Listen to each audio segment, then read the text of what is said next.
Return to Sender. Written by Melissa Bubnick. Read by Sue Perkins.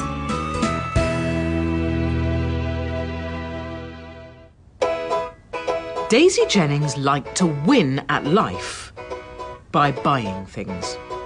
Whether it was Louis Vuitton heels, Mulberry handbags, or Frank Gehry designed toilet roll handle, Daisy looked forward to each and every purchase delivered to her home. Not so much for the contents inside the parcel, but the feeling the parcel gave her. Accomplishment, satisfaction, transcendence. Objects ceased to be objects.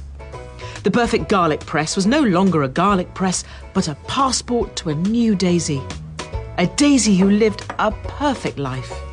The kind of life you'd find in interior design magazines, where everything looked fabulous, tasted fabulous, simply was fabulous. Inevitably, Daisy's joy would give way to remorse and self-loathing. The Balenciaga sunglasses that made her feel like Kate Moss on a yacht one day, the next day made her feel like a stupid woman in stupid sunglasses in a stupid amount of debt. There were times when the electricity was cut and the bailiff rejected her offers of sex in lieu of rent. But Daisy didn't feel like she was winning at life at all. But like a crack addict needs crack, Daisy Jennings needed to win at life by buying things. And so it was with great anticipation that Daisy opened her new parcel, expecting a reclaimed bathtub planter which was really going to tie the patio together. But instead, she found Zara Selby. You see, Zara was in something of a pickle. She too wanted to win at life by buying things. So much so that she used her computer hacking skills to steal other people's credit identities. She was a few months into serving a 2-year sentence for credit card fraud when she decided that prison really wasn't her thing. Truth be told, prison was pretty awful. The Wi-Fi is appalling. I mean, it takes like 3 minutes to load eBay. It's no way to live. So Zara took a cardboard box, a pair of scissors and sellotape, and mailed herself to Brazil. The trouble was that Zara, like much of her generation, was more used to the keyboard than handwriting and had extremely poor penmanship. So the parcel was sent not to Brazil, but to Bradford. To Daisy Jennings. If her mobile phone hadn't been cut off because of her outstanding bills, Daisy would have called the police on finding an escaped convict in her kitchen.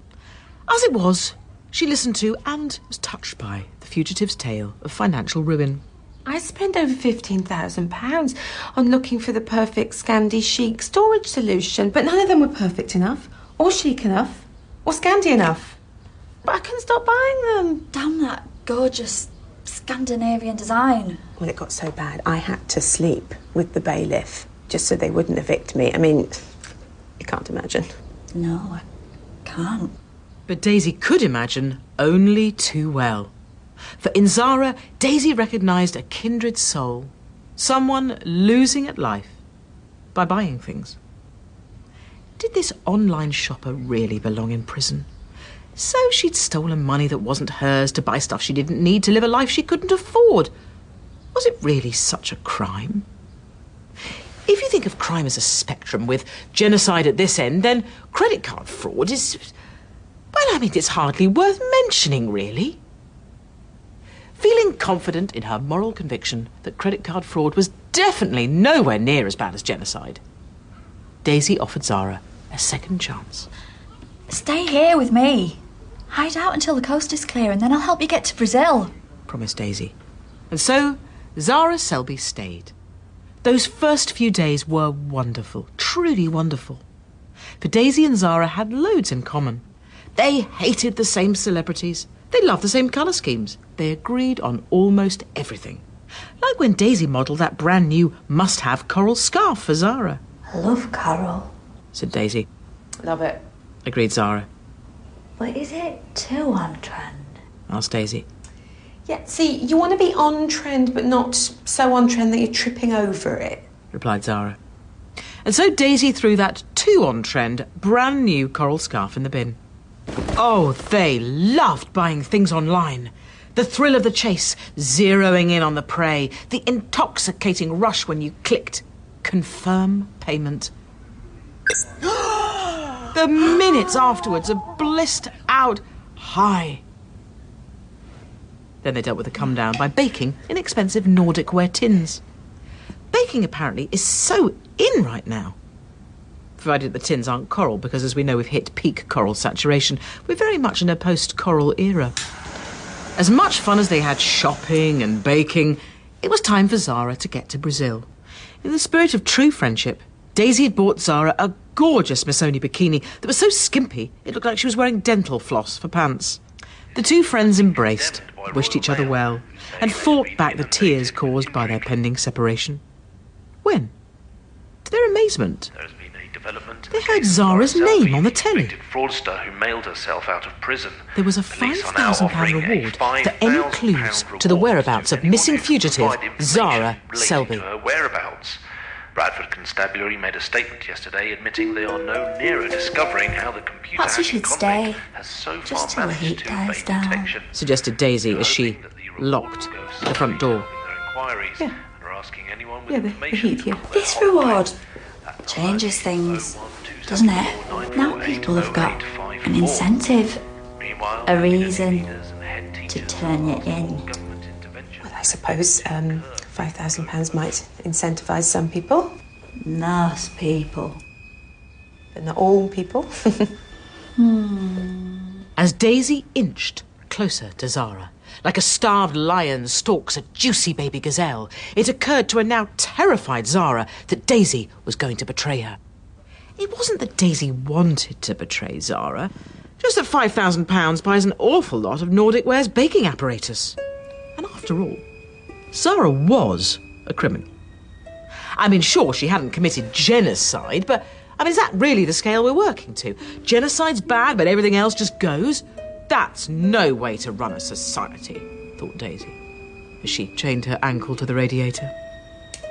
So you see, Daisy Jennings really had no choice but to turn Zara Selby in. And if that meant collecting the reward money and spending it on a limited edition Eames chair, then, well, that's simply how the cookie crumbles.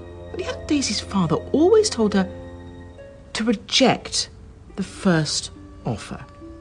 Well, what harm could there be in detaining Zara for a few days and seeing if the reward money might increase? Then she could get the limited edition Eames chair and the matching footstool. I'm not Robin Hood, you know. This isn't Sherwood Forest. The reward doesn't go up the longer I'm an outlaw. They'd have forgotten all about me. But what if they don't forget all about you? What if you remind them? If Zara thought being chained to a radiator by a psychotic compulsive consumerist was scary, that was nothing compared to the terror she experienced over the following days. She'd be about to nod off to sleep when she'd find Daisy standing over her in the dead of night with a pair of scissors. She'd be brushing her teeth, and Daisy would be behind her, silent as death, urging Zara to spit her toothpaste water into a glass. But perhaps most frightening and incomprehensible was Daisy standing over Zara on the toilet, demanding she pee in a cup. It wasn't until Zara saw the news reports she finally understood what Daisy had been up to. Escaped fugitive Zara Selby had been linked to a spate of serious crimes. Her DNA was found at the scene of a burnt-down orphanage, where she apparently decided to brush her teeth after setting the building on fire. An armed robbery of a bank, in the foyer of which she appeared to give herself an impromptu haircut. And an aggravated assault of a real estate agent who she happened to pee on, much to the delight of frustrated first-time home buyers everywhere. All this serious crime meant the police were redoubling their efforts to capture the dangerous fugitive, and the reward money now stood at £20,000. So that's what Daisy had been up to, committing serious crimes and linking them to Zara in order to increase the reward she planned to cash in on. The peculiar thing about money is that however much you have, you always want more of it. Daisy was now thinking a new wardrobe of Dior, Burberry and Stella McCartney, a built-out kitchen refit, and perhaps Italian marble and 15th century reclaimed Renaissance sculptures for her conservatory. 20,000 simply wouldn't suffice. She needed more. So Daisy purchased a gold standard industrial chic chain, which she had on very good authority was the exact chain that Boy George had used to secure Zara ever more firmly to her lair.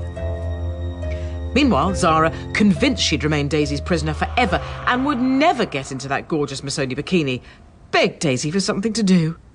Anything. And so, Daisy set up continuous reruns of the Great British Bake Off. And Zara turned to baking for solace. She threw herself into baking. She baked day and night like a woman possessed. All kinds of things. Sourdough, cinnamon loaf, coffee scrolls, custard buns, pecan, schnecken. There wasn't a safe stick of softened butter within a 2-mile radius. One day, just before popping out to execute another violent crime spree, Daisy checked in on Zara.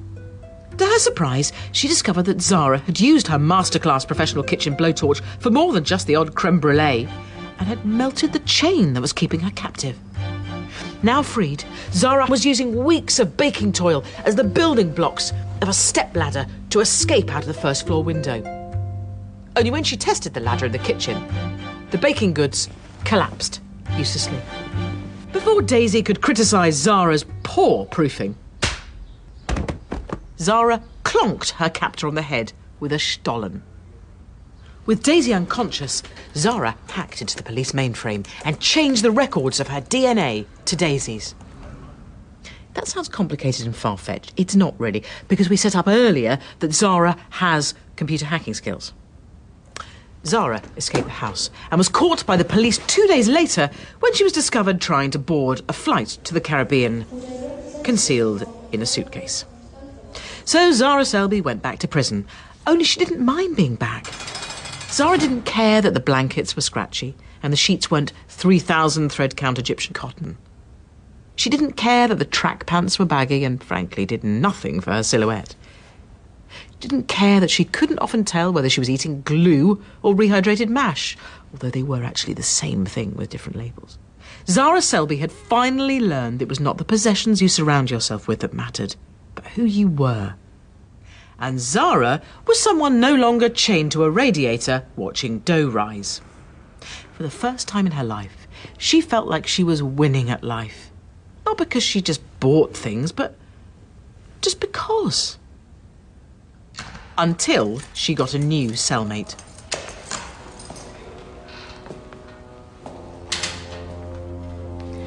When it comes to our cell walls, do you think we should go Farron balls all white, new white, strong white, or really push the boat out with clunch? Zara's screams of anguish echoed long throughout the night. You could say the moral of this tale is that buying things doesn't make us happy. For me, it's that no one wants to hear about your interior design ideas. Ever. Goodbye.